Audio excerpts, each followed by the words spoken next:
reason why I decided to write this book is because I was silent for a long time about the ordeal I experienced by being raped by my cousin. He was able to isolate me by saying to the younger sister, "Tsamaya, ke tla sala le Refilwe." Then ha ba nthare nya a re ko roomong. So he then lays me on the corner of the bed. Then he pulls my panties down and then he rapes me. What are you thinking? You're just a 7-year-old, you know what I mean? What's going through your mind? He then, after he's done, he then says to me that if I tell anyone, my parents will die of high blood pressure. At that time, I'm a 7-year-old. I don't know what high blood pressure is. I remember holding my mother's hand and then asking her, "Mama, high blood pressure, can you die from it?" My mother passes away 2 years later. He told me that Mama would die from high blood pressure. Did Mama find out? Maybe when I told her, because I was never told. Mama had cancer.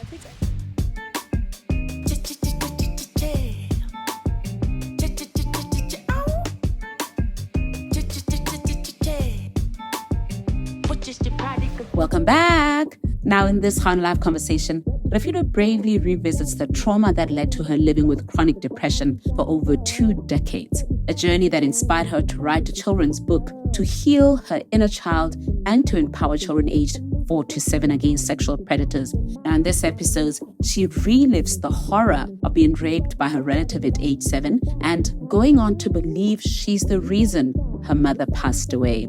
Let's take a peek into her journey. Fifi, thank you so much for doing this, for taking time out today to have this conversation. A crucial, very necessary conversation. But I think what I love about your story is you went on to not just experience it and share it, but to turn your pain into purpose, right? Yes. You found purpose out of your pain, and thus, we are now going to be unpacking Hero Kimberly, a book that you've authored speaking up about child abuse. So I think it kind of makes it obvious. Your story is about, experiencing child abuse or being raped, in your childhood. But yes, let's just start with, welcoming you, cuz. I call you my cuz, but you are my sister. You're my niece in actual fact, right? Yeah. Because mama get an early cousin, so you are my niece, but for purposes of this, we'll be cousins, right? Yes. Anyways, Vivi, thank you. Thank you for doing this. Can I find out, let's just start with, why did you decide you want to, do what you're doing now? Okay. I think the reason why I decided to write this book is because I was silent for a long time about the ordeal I experienced by being raped by my cousin. And I decided that I don't want to see a child not being informed, because I wasn't informed that no one is allowed to touch me inappropriately. So I think my parents were just shying away from the topic because they thought we shouldn't start telling wana the body parts, introduce along the way she will learn. But I think for me, I decided my silence, and when I chose to speak up years and years later, I don't want to see anyone going through the trauma and the depressions that come with it. All right. We're going to go back to it. We're going to unpack your story. So before we even get to the book, I want you to take us back to your childhood. Yes. Even prior to, this ordeal, right? Yes. What kind of child were you? What kind of childhood did you have? And, how would you describe the person that you were, like your character, your personality as a little girl? I think as a little girl, if I was to, it's very hard to describe yourself. Yeah. But I'll start and say that I think I was loved by my parents, and I was sheltered to the best of their ability. And I can say that I was a little bit reserved or quiet, but also with people that I'm used to, I'm talkative and I'm open, and yeah. So at what point, you mentioned, of course, this is something that you mentioned, really, naturally, because but it wasn't back then. Yes. You had the birds and bees talk, your body, this is gonna happen, especially that young, right? Yes. So were you aware of your body? Were you aware of any kind of your sexuality? Let me put it that way. No. Were you aware of any of that, in your childhood? No, no. I don't think I was. It was always hela ha go ha sa nna sentle ba tla ba re kgabetse. Le gona ga o tlhaloganye gore o ikgabeletsa kana no itse. Ne ke sa tlhaloganye, ke sa itse sepe tota, because we lived a sheltered life tota. Yeah. So at some point you start experiencing, what, I don't know whether to call it molestation or actual rape, right? Because that's another thing. The technicalities are thing. People normally say, and we've had somebody else here. Remember we had Lutando, who was sharing her experience having been molested and raped as a little girl as well. And, it turns out there's something called grooming. Yes. That happens before the actual act. I want you to get us into that.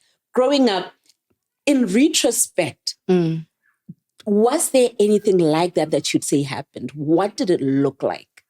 For my case, I'll speak for the ordeal I faced, obviously. For me, it was a situation where I think my cousin was observant of me to sort of see what is happening around me. One, he knew that I was afraid of dogs. And he also knew that I liked to go with my cousin and buy sweets far. And there were dogs close to where they stayed. So with that information, he was able to isolate me by saying to the younger sister, Tsamaya, ke tla sala le Refilwe. Refilwe o tshaba dintja. That's how he managed to isolate me on the first incident. So then ha tswa ba nthare nya a re ko rumong. Ha re tsana ko rumong a ba re ntshe di chewing because no gona le like the bubble gum that was stuck on the wall. So I don't know how the sister ile go reka other sweets. Rena re tla sala ha re ntsha di chewing gum. So ke ba ra ntsha di chewing gum ho, and then next thing he says and we're chewing them. It seems like a fun activity. Because at that time I'm 7, he's 14. So he then lays me on the corner of the bed or the side of the bed, close to the end of the bed. Then he pulls my panties down, and then he rapes me. And then I tell him it's sore, no, stop it. I don't want, it's sore, stop it, And he then, after he's done, he then says to me that if I tell anyone, my parents will die of high blood pressure. At that time, I'm a 7-year-old. I don't know what high blood pressure is. So if I don't know, that can be defined as grooming. But for me, that is what happened. And prior to the act. And then prior to the act, that is it. And then the second incident where it happened, I think there was some time after that first incident where now I think I must have passed out. I wake up and we're on the floor in a different room this time. And he's lying next to me and I'm naked. And I feel pain and I'm wet there. So I knew that he had done the same thing. That was the last time he raped me. I think because of my passing out, he got scared. Yeah. I know this is hard. I know it's not easy, right? But I want us to go back and unpack it a little bit more. So first of all, prior to this is your cousin, you said. And I think this is one of the most, like the scariest part of kids, being molested or raped is you can't say it's done by strangers. It's literally ke papa, ke malume, ke nkgonne, ke khazi, ke malume, ke the guy next door. Like, it's literally people around us, right? What was your relationship with your cousin like? And what was your relationship with, or his relationship with the parents like? Because what I think the misconception is when we imagine somebody doing something like this, we imagine and that's how perhaps we disconnect and we're not ready to view anybody around us is a possible perpetrator, because it's like, no, it's not. Do you get what I'm saying? So perhaps let's go back there. What was the relationship like with you as Kazi? I get Kazi o motshabang, I get Kazi o go betsang, or is it just the warm lebana ba mo lapeng? But Adi, what is that perception of Kazi, at that stage here? So Kazi, if I was to say, ke ngwana wa ga my father. So I kind of beat my dad our uncle. So my relationship with him was because I was close to the younger sister. The younger sister. And that's how he managed to rebilare the younger sister the first time. With me and him, our relationship, I don't think he was older, so nike mona ale khakalanyana but ale friendly as well. Friendly. So now, the first time this happens, of course, you quickly, and I understand it's not something that you want to go back to, it's not something you want to relive, right? But I'm sitting here and wondering, as he lays you on the bed, and is he saying anything else? Is he saying, is he prepping you for what he's just about to do? I'm going to do something, but lay there and, he just does his thing. I get because under the pretense of you would think it's a game. It's okay. Absolutely. So that's how I ended up even lying down. I get I lie down, and that's how no, don't do that. And he just goes continued. So after the first incident, he says to you, but I'm gonna die, but high blood pressure. What is the next thing that you do? I want you to get me into my psyche. Your psyche, your emotional state even prior, like post this now. What are you thinking? You're just a 7-year-old, you know what I mean? What's going through your mind? I think also my parents that thing the father because ne commuter from Gaborone to Ramotse. So they would come from work and pick me up. So I remember holding my mother's hand and then asking her, Mama, high blood pressure, can you die from it? But because Mama probably was having a long day, she probably didn't think much of it. So from there, my mother passes away 2 years later, obviously. Just very sad. I'm not going to cry. It is very sad. Yeah. And I'm busy in my thinking that he told me that Mama would die from high blood pressure. Did Mama find out somehow? Maybe when I told her, because I was never told. Mama only cancer. It's only afterwards that you. I'm so sorry, cuz I'm so sorry. So, and then after that, it's the thing of my dad starts realizing Refilwe is starting to have problems where she needs, it's more than just her complaining, my stomach is sore, I'm regressing mentally, and he now looks for alternative through therapy. And, they would tell him that I'm depressed. So for him, it was a thing of, he thought I was grieving my mother, especially because my mom, visible, from cancer. So I've been exposed to something that I wasn't supposed to. So I think that's the first depression I had, where my mind regressed to him having to look for tutors, and because I was struggling at school and they didn't know what to do. And he managed to find a for private tuition, like to go through someone to help me. And the math tutor was like, this child wa palelwa and re batla go mo simolla from the very beginning, 1 + 1. That's how bad it was, you know. After that, because of the tutors that were there, it was a collective of tutors, like nearly just one tutor. So I discovered a lady by the name of Mabanda who started praying for me, and I ended up living with her for a year.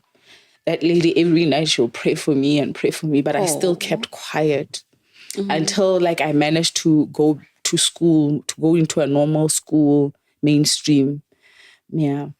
So, you know, in retrospect, because are you able to, or in that season, right? You know, as you're struggling, of course, you've just experienced one of the deepest traumas that, you know, any child can go through. That is losing your mother. You know, your mom is your anchor. Your mom is your world, especially. And at that stage, I would say, all right.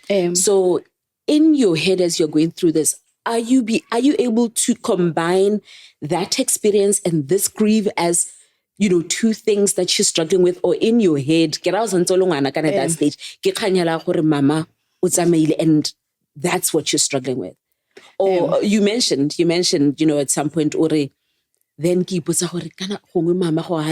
figured out, mama found out that is why. So is it something that is there, that is stuck with you, and you're kind of carrying a sense of guilt? Because I can imagine. Yeah, I think that's really what I'm trying to get to. Yeah. So with going through therapy, with the conversations I was having with my psychiatrist, she managed to notice guilt, anger, grief, that forgiveness of forgive what was done to you. And you know, so there was a collective of things, like you're saying, they were intertwined.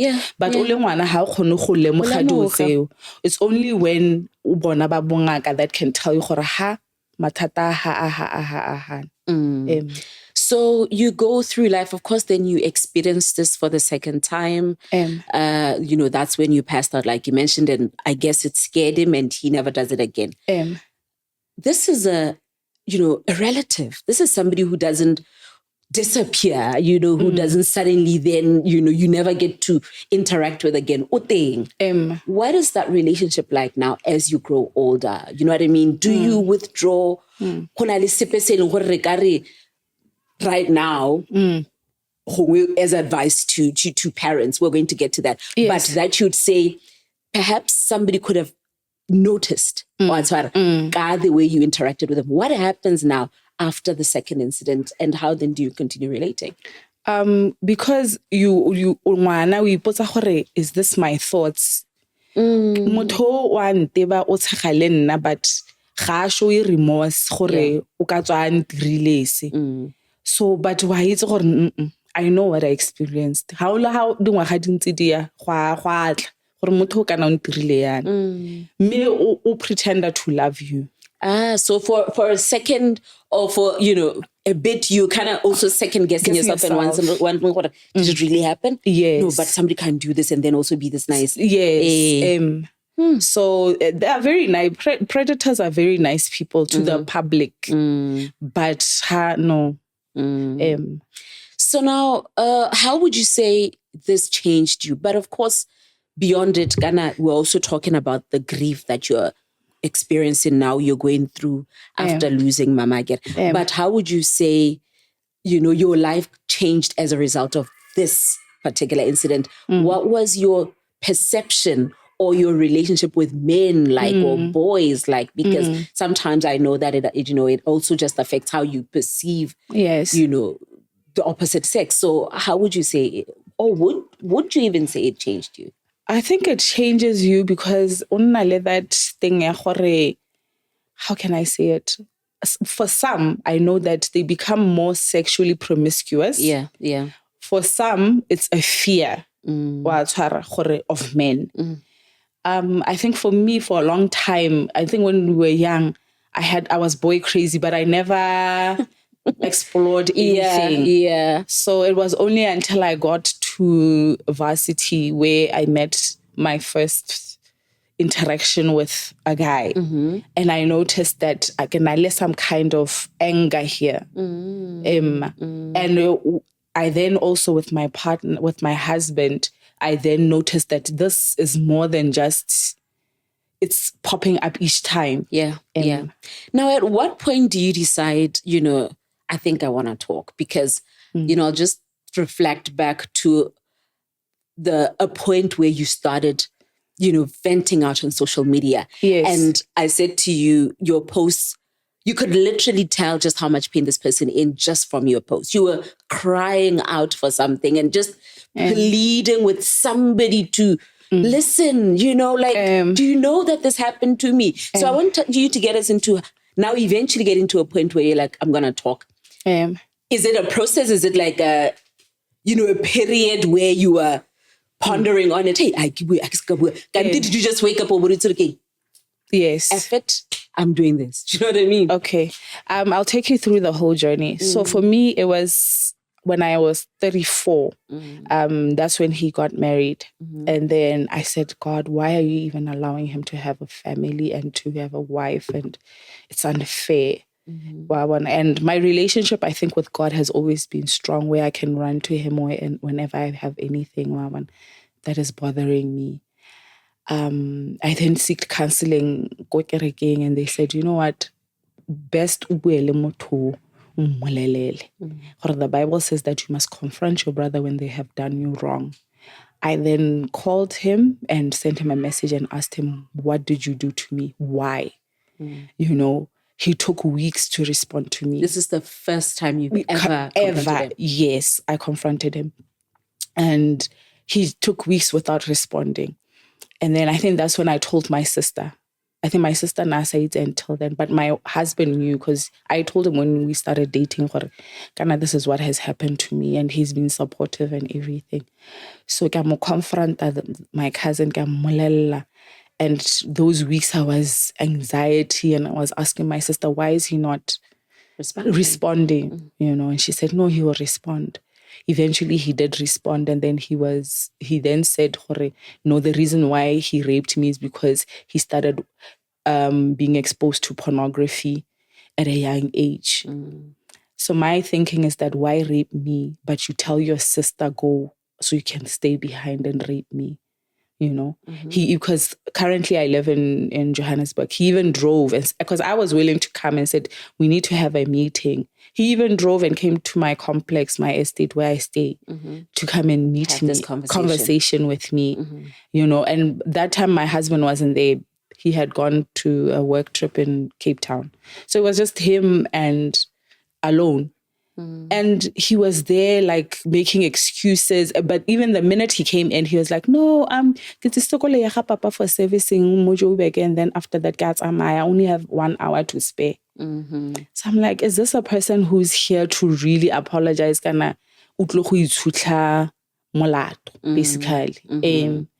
So I then said to him, I'm going to forgive you, and I'm even going to attend your wedding. I did go to his wedding. And even after, he never called me to say, how are you seeking counseling? Or after that, nothing. He just kept quiet and acted like we never had the conversation. I think several weeks after that, I started now get similar depression. Major. What is happening? I start noticing anger. I'm short-tempered. I can't stand my husband, and like we're fighting a lot. Like, and you're just angry. I'm just angry, and I then decided to contact one of the psychiatrists. Go Vista Clinic. It's in Centurion. They then said I should come. When the psychiatrist looked at me, she said, "I'm admitting you today." I was admitted, I think, for a week and a half. Then I was put on medication for the first time. I was put on antidepressants and anxiety and some sleeping tablets as well. And I was put on, I had a psychologist also who told me that what happened, this person is not saying they're sorry. This person is trying to make sure that they don't get into trouble. So I then continued with my therapy, and then I fell pregnant with my first child. So because of pregnancy, I can't be on medication. I stop the medication. I focus on my pregnancy and being a mom. And guess what? Depression doesn't stop, because if you don't finish the course, it will pop up. This time I'm 37 and I am in the worst place. It's severe than it was. And I'm like, he's not sorry, and I'm not going to save his reputation anymore. I'm going to speak up, and I'm going to tell everybody who wants to hear. And I told my dad for the first time, I said, Papa, this is what happened. Your nephew did this to me. Papa was in utter shock. And then after that, I proceeded to open a case against him. I met one wonderful, I don't know if I can mention. I can't. Yes, I met a wonderful judge who sat down with me and told me about the lawyer. Lawyer Botswana ya re ngwana o iso bolele molato before the age of 21. You have to speak before the age of 21. So when you are this age, it might be difficult. Gape ga ona evidence to prove what you are saying against him. But tsamaya hela we go bula case, and how bulitswe case ba tla mmitsa le ene go police station ba gender-based violence. Then ba mmotsa gore o dirileng. Guess what? When we got to the police station, when he was called, he said, I'm mentally insane. I am jealous of the family's wealth. Ha ke bona ke le ha ibile ke dila le batho ba dingaka ke ne ke admitilwe before, and he's opening a case of defamation against me. I still haven't seen the defamation, but it's fine. God has been my strength. But anyway, from then on, the police officers bang suggest la gore makana o sentse o bona the doctors. We suggest you heal. Because to national prosecution, it will not, there's nothing that can be done. That's how I came to write my book. Wow. So, I remember, of course, the time you mentioned, you're like, you know what, I don't care about saving his reputation, I'm done. You shared this on social media, publicly on social media. One of the things that we normally see happening when, victims of abuse speak up years later, the general public, to a large extent, will say, all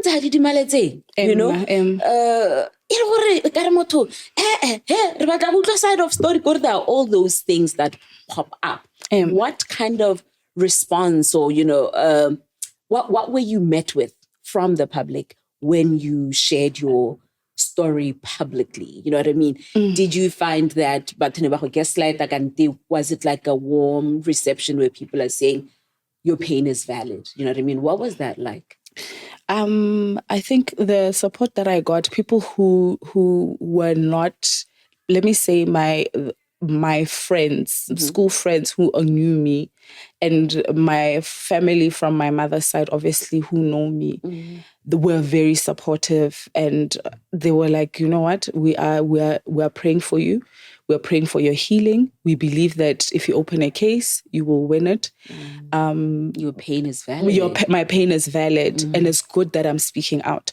Even because I was seeing my psychiatrist was proud of me. She said, the first thing you did is by confronting him. That is a win on your end.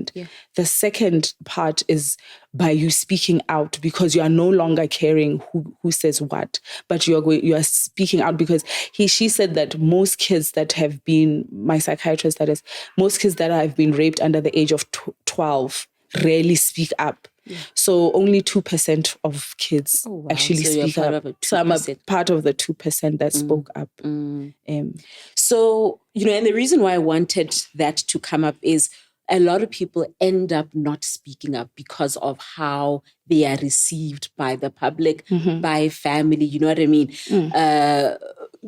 you find that your pain and your truth is invalidated, right? Yes. And normally, batobare, somebody else who's going through it, bona gore e really Refilwe a bua e mo go tweng wa tshwara. So it's something that I feel is so crucial and needs to be addressed. Yes. How would you have wanted to be received, or do you believe you got the kind of support from the people who were, crucial in all of this, the kind of support that you needed? Was that sufficient for you? Did you feel heard? Did you feel as seen as you wanted to? You know what I mean? What were you hoping for? How and do you believe you got it?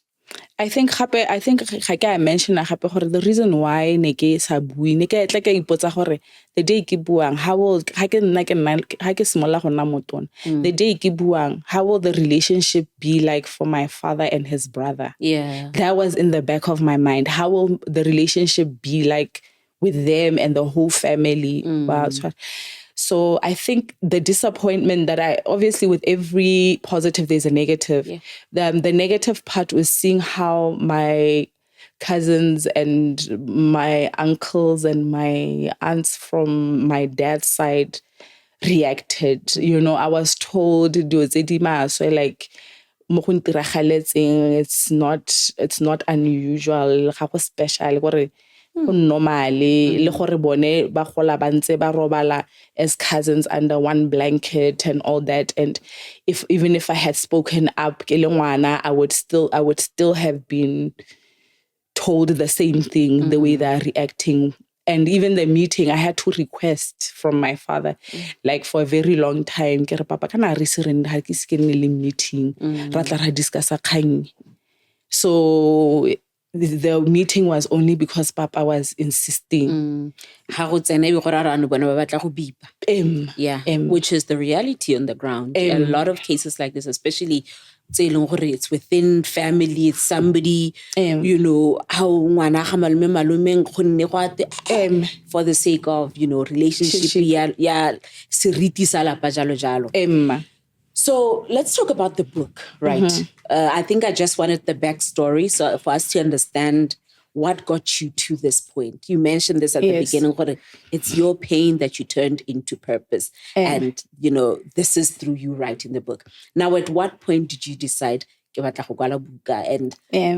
how did that then unfold? I see you smiling, so I'm assuming, this has somehow...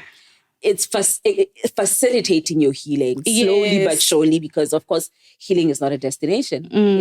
I think I decided to write the book when I had girl kids. I have 2 beautiful girls. Oh, they're my pride and joy. Yeah, I love being a mom. So you are beaming with joy. So I think when I wrote the book, based on my experiences. And I remember sitting down with my husband. My husband went, turn into a children's book. If you were to tell your young child about the book, how wouldn't you want her to read the book? So I started writing it obviously for my child, and then it became but this can be more than just reading it for my child. In a manuscript, it can be more than that. That's how I got to write the book. So the book is closely similar to my story, but with Hero Kimberly is able to speak up and say, no, you will not touch me inappropriately. And I was going to ask you about that. This is a book about a child who says, no, you will not. Yes. A child who's empowered. Why was it important that, this is an empowered child and not, a story of a Refilwe going through exactly what she went through? You know what I mean? Why did you want her to be a hero and to be able to resist it and to fight it off? I think the reason why is because that's what prompted me to write, because the silence of keeping quiet for so many years is what led me to say, I don't want anyone to ever experience that silence, depression, and like that, and trauma. So just get us a little bit into the book. You know what I mean? Okay. Like, summarize it for us. Oh, okay. Yeah. So we see Kimberly has two loving parents who have started to tell her and to name her body parts. So in terms of body safety, to say that this is an eye, this is the hands and the vagina and so forth. And Kimberly has been told that if anyone touches you inappropriately, you need to speak, you need to shout for help. And even there in the story, you'll see that Daddy has taught Kimberly to kick big bad brother between the legs to say, you will not touch me. So Kimberly is dropped off at her cousin's place. And the cousin, she's very good friends with Carla. Carla is Kimberly's cousin. They're the same age. They like playing. They like buying sweets and so forth. And Kimberly is not allowed sweets at home. And Big Bad Brother is aware of that. And Big Bad Brother tries to isolate Kimberly and gives Carla money to say, Carla, go and buy sweets. I'm going to stay with Kimberly. I'm going to show her a new trick. And when they get to the room, he tries to touch Kimberly and Kimberly says no. And Kimberly kicks him in the between the private parts and says, Mommy calls it a vagina and no one is allowed to touch me there. And, then after that, she screams for help and she's rescued. The last part of the book is a parental guideline, where I call it mindful parenting, basically. And it's from my viewpoint as a survivor, Absolutely. to say that what to look out for as a parent. Yeah. One of the things that kind of like struck is the fact that Kimberly calls her vagina a vagina. Yes. I want us to unpack that a little bit because normally, I think culture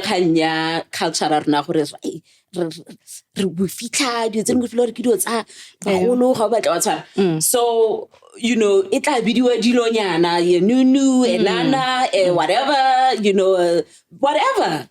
Why should it be called what it actually is, right? For you, why is it a vagina? Why do we see it? Why do we see her calling it her vagina? Like, she's so empowered. Like, for me, I saw that and I'm like, okay, she's not saying don't touch my hoo-ha or whatever. So I just want to get into your psyche where that is concerned. Yeah. So studies have proven go name the body parts. A predator or pedophile will not touch ngwana because why? It's ngwana wa tlhaloganya gore mo ke vagina and vagina ga ya tshwanna go khumiwa. Ke nna hello khonang go itlhapisa. Gape also highly gore ngwana has been violated. Unfortunately, we live in a society where kids have been violated. Ngwana ha tsena go court o tshwantse gore a bue gore semamang violated in my vagina. What's his penis and insert in mine? O tshwantse I describe ka maina. Gore khone gore a thusiwe in the court case. So rona hantse re barare ke it's we're not necessarily okay, yeah, of course, from a parent's perspective, that's you trying to empower your child, but it is important for you to make sure that they're able to name their body parts. That's what you're saying. Okay. Now, I want us to get into advice to parents. I know there's that now in the book as well, but let's just have that conversation there. What is it that parents should look out for, right? To first of all, okay, you're talking about empowering them to know their body parts and to be able to say no. So start there. And then the second thing is, what should they look out for to sort of pick up on the signs before they even get to that? Do you know what I mean? I think the number one thing, one of the guidelines that are in the book, let's take a notice your child's day-to-day life. What is your child interested? How did that day go? That is step number one. And also trusting your instinct. How I find a reproach against a certain person. You must know that there's something here. Do not force that relationship. Sometimes batsadi ba na le that thing, no, go and sit on uncle's lap or go and sit on. So if Mana says no, respect the child. And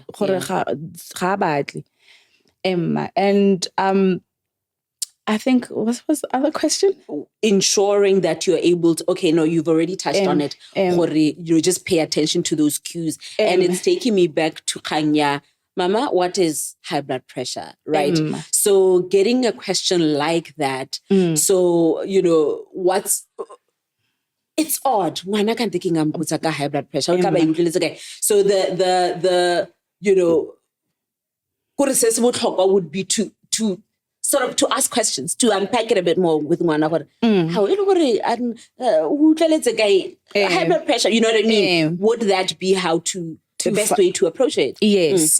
That is part of trying to find out gore ngwana o tsa ka high blood pressure ha ile gore wena ga o iso mo ruti ka yone. Ngwana o tla simolla bua kana bana ba bua, it may not be direct but o tla bua. Le ha ka ithare o beile sephiri se le mme go gongwe they lead you to a place where you're like something is amiss.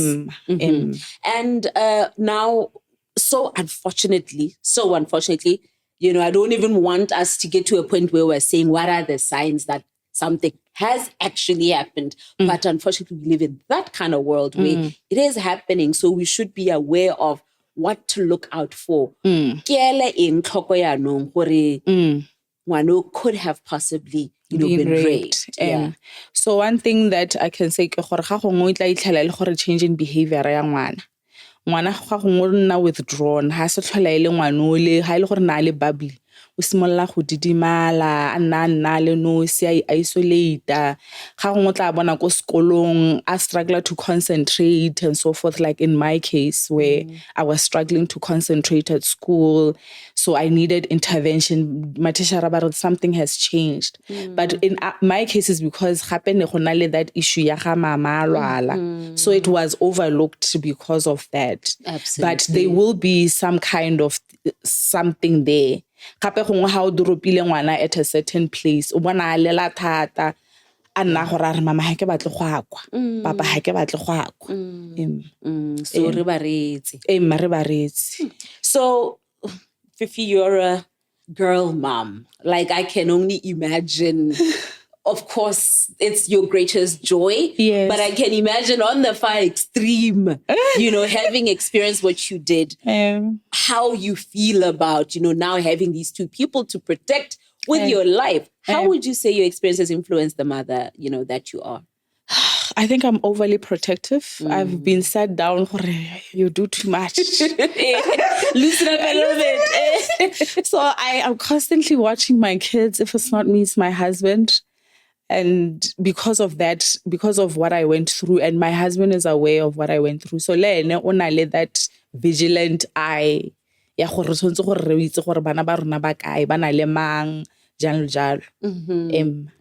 Would you say, you can overprotect them? Do you get what I'm saying? Because of what you've experienced, you know what I mean? Yes. Can you find that you are now what do they call it? A helicopter parent hovering over them, you know what I mean? Yeah. And then how do you then find the balance between, okay, I need to protect them and ensure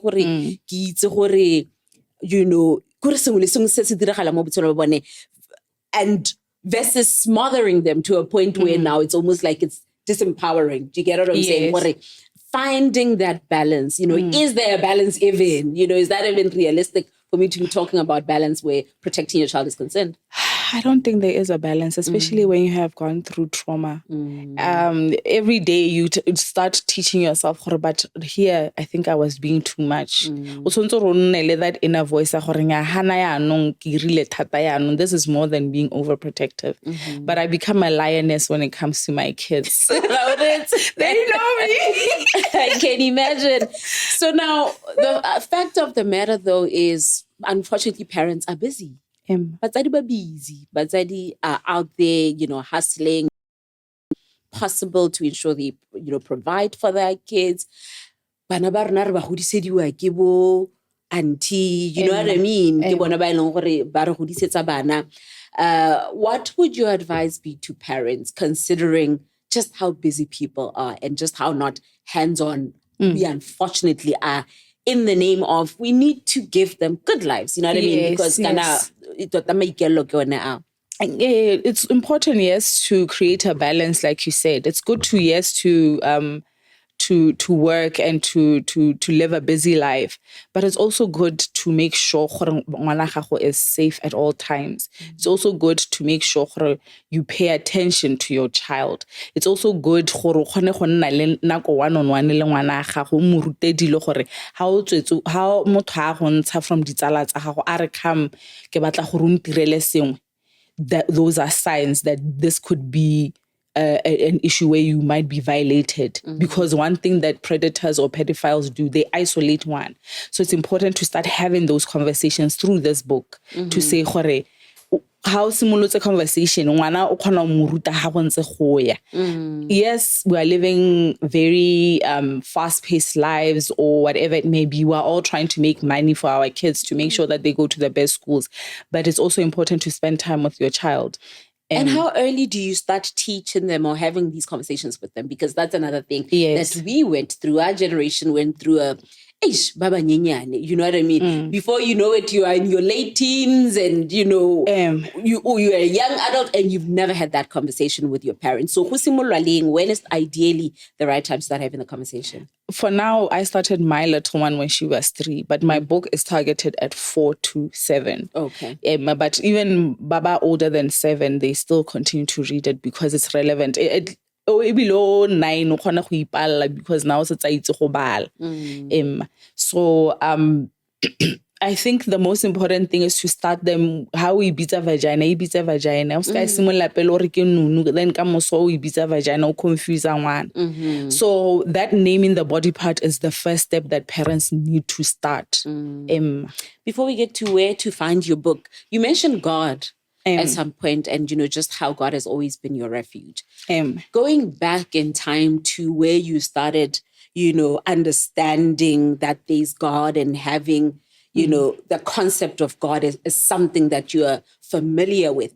Was that ever affected by, you know, this experience that you had? You know what I mean? What has that journey been like from your childhood, that innocence before you were violated, to where you are now? You know what I mean? Has the relationship always been consistent?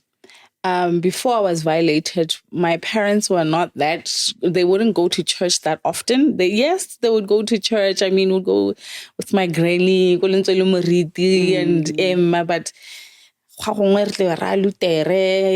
we're lucky. So it wasn't a consistent going to church or So I think after my mom's passing, it's when now my relationship with God and spending time in Mabanda as well, because she would pray every day with me, and, you know, so I started knowing there's this person called God, and I can depend on him. I can tell him anything. And first I was angry, and I was telling God as a young, you know, you're young, you're 10 or whatever. You're like, God, but why? Why did this thing happen to me? You ask all those questions. And then you start realizing that every time when I read the Bible, I feel better. You feel lighter. So read a small scripture. You play worship. That pain sort of becomes better, you know. So where are you now?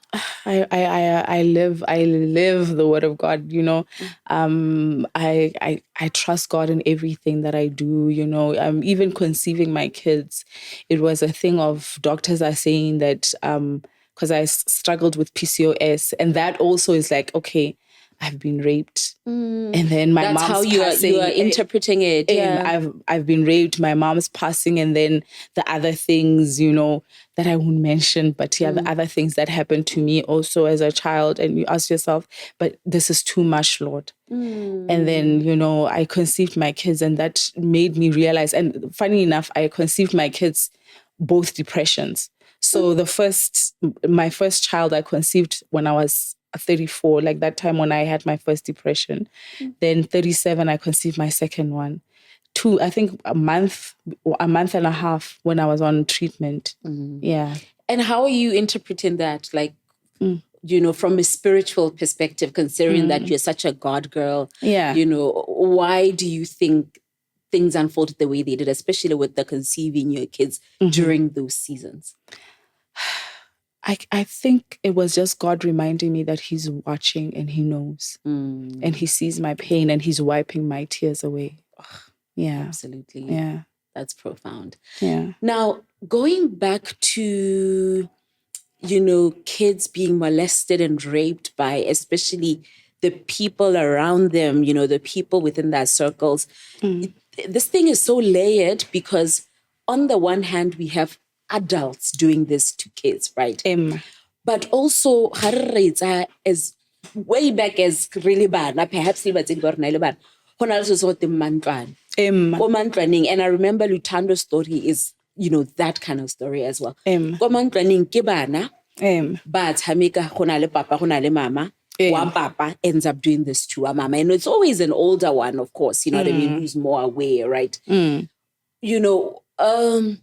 How do we navigate that? Especially considering, we are trying to empower the girl to say, make sure what is the conversation we should be having with that boy? Fifi, I know I'm putting you on the spot because you cannot know everything, but I'm just wondering from your perspective, what should we be saying to this boy? Because this boy, this older cousin, this older brother, this older neighbor, is doing this to the younger girl within the neighborhood, within the family. So what should we be saying to them? I think as parents for boy kids, I think it's important go simolola or ruta ngwana gore ha wa tshwanna go tshwara ngwana wa mosetsana in a certain way. Ngwana wa mosetsana is supposed to be loved. And when you reach a certain stage in life, ke gone e le gore tla nna exposed to other. Those things are for adults. It's not for children. I think bana ba basimane, they are exposed to nowadays social media and all these other things. And they are not supposed to be watching. So also guarding that, what they see, sensitizing their eyes to what they see and hear. It's important. I mean, in our complex, we had an incident where a group of 4 kids, so 3 were boys and there were, I think, 7, and then 7, 8 there. And forcing that girl child to kiss them. And the girl child was crying. That's it. So it's important to make sure what are they looking at. The password for the YouTube whatever these TV, whatever. Make sure you know what they are looking at, and have conversations with them from a young age to be like, how are you for some I get it. Absolutely. Now, where do we get the book? I can imagine somebody sitting here thinking, I definitely need to get my hands on this book to, ensure that it's a book that my child is exposed to. So we do cash on delivery. We deliver within Gaborone. So they can contact us at 77 400 181 on WhatsApp, or they can also call us on send a WhatsApp also on 0027 60 527 5338. Yes. Yeah, we'll have the number on the screen. Yes. Thank you. And and also on my social media, they can follow me on Instagram, Refilwe Silandela as well. Yes. Refilwe Silandela on social media. And then, the numbers to contact will be found on the screen. Yes. But for somebody who's not in South Africa or Botswana, can they get access to the book? Yes, they can. The book is also on Amazon.com. They do deliver, and there's an ebook and a paperback book. So you will choose the one you want. It's on Amazon.com. And who should get this book? I think if you're a parent, if you're an aunt, if you're a teacher, if you're a doctor, if you are a grandparent. I know grandparents love it. I get a lot of support from the grandparents. From the grannies, yeah. Yeah, so the grannies love it. And start reading the book with your child. So it's a more of a preventive book than a reactive book. Which is really what we should be investing in as, All right. Fifi, thank you so much for doing this. You are such a brave It's a pity you'll always be a young lady. You'll always just be a girl. I was just about to say, you're such a brave young girl. And I'm like, you are not such a young girl, anymore. Yeah. But of course, because you are my little cousin, that's how I'll always perceive you. But, I'm so proud of you for this. Thank you. So very bold of you, to first of all confront your truth, your experience, and to be bold enough to say, this is what, I've gone through. It doesn't matter what you think, it doesn't matter, whether you are battling with yours and you'd rather I keep this under wraps. Bottom line is, this is my truth. I think that is very empowering. You took your power back by, deciding to confront and share, your story and going above and beyond to actually now do this. Yes. I just want to commend you for that because now you're actually extending, a hand to other parents to say, guys, let's ensure that your kids don't go through what I went through. So I'm proud of you and well done. Thank you. And all the best with, getting the book out there and may it have the impact that we also wish it does. Okay, the book is 160. I forgot to say that. Okay. Emma. And thank you so much and enjoy the rest of your day. And, all the best with your motherhood journey as you continue to love up those little girls. And, so I wish you all the best. Now, thank you very much for tuning in to this episode. And don't forget to share, to comment, like, and subscribe. And if you'd also like to share your story, you can DM the GaonaLive or GaonaLive Conversations pages on Facebook or just email GaonaLiveConversations@gmail.com. Catch you on the next episode.